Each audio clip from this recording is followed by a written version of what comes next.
आपने दूसरा सवाल पूछा है जो एक सब्जेक्ट इन इटसेल्फ है कि नैरेटिव मैनेजमेंट सिस्टम।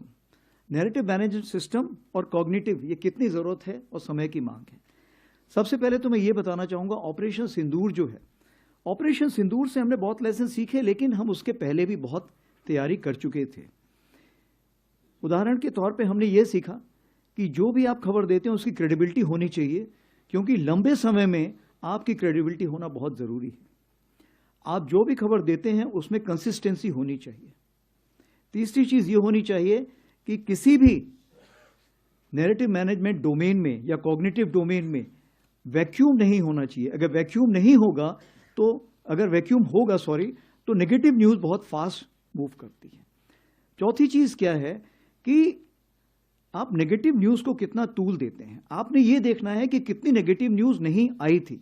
उदाहरण के तौर पे मैं आपको बताना चाहता हूं कि जब से 22 अप्रैल के बाद से जितने भी हमारे ट्विटर हैंडल थे इंडियन आर्मी के, वो सारे ट्विटर हैंडल जो वेस्टर्न फ्रंट को फेस कर रहे थे वो बंद कर दिए गए थे, ताकि कोई ऐसा ना करे कि वेस्टर्न कमांड ने ये बोला है और जब तक हम वेस्टर्न कमांड से चेक करें तब तक वो न्यूज सब जगह जा चुकी है।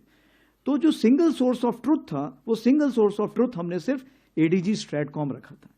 इसीलिए आप देखेंगे कि हम लोगों की क्रेडिबिलिटी बहुत हाई थी।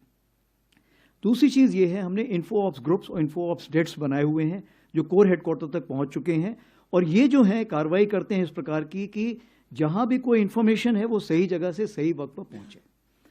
सबसे बड़ी बात आती है साइकोलॉजिकल डिफेंस की। साइकोलॉजिकल डिफेंस क्यों? मेरे पास आज की तारीख पे वेटरन्स को मिला के, उनके डिपेंडेंट्स को मिला के 1.3 करोड़ पॉपुलेशन है, यानी 1% पॉपुलेशन तो मेरे पास, जिसको मुझे डायरेक्टली रीच करना है।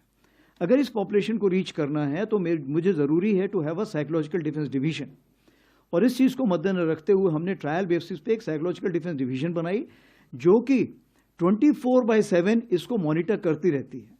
क्यों? क्योंकि किसी भी देश में, आप ये ऐसा नहीं है कि सिर्फ पाकिस्तान से उभर के चीजें आ रही हैं, हो सकता है टर्की से उभर के आए, हो सकता है और किसी और देश से भी उभर के आए। तो चूंकि उनके टाइमिंग्स अलग है, इसलिए 24 घंटे इसको नजर रखनी पड़ती है और उस पर हम कार्रवाई करते हैं। इसमें चूंकि होल ऑफ नेशन अप्रोच होता है, तो जैसे आपको पता है कि एक सेंट्रल सेल बनाया गया था जिसमें हर मिनिस्ट्री के लोग बैठे हुए थे और फेक न्यूज को वो काउंटर कर रहे थे और करेक्ट न्यूज देने की कोशिश कर रहे थे। उसके अलावा अब सिंदूर के टाइम पर हमने डीआईबी के साथ और मैती के साथ मिलके बहुत सारे यूआरएल्स, यूट्यूब चैनल्स और ट्विटर हैंडल्स को ब्लॉक किया था, क्योंकि वो उस टाइम हमारी नेशनल नेसेसिटी थी।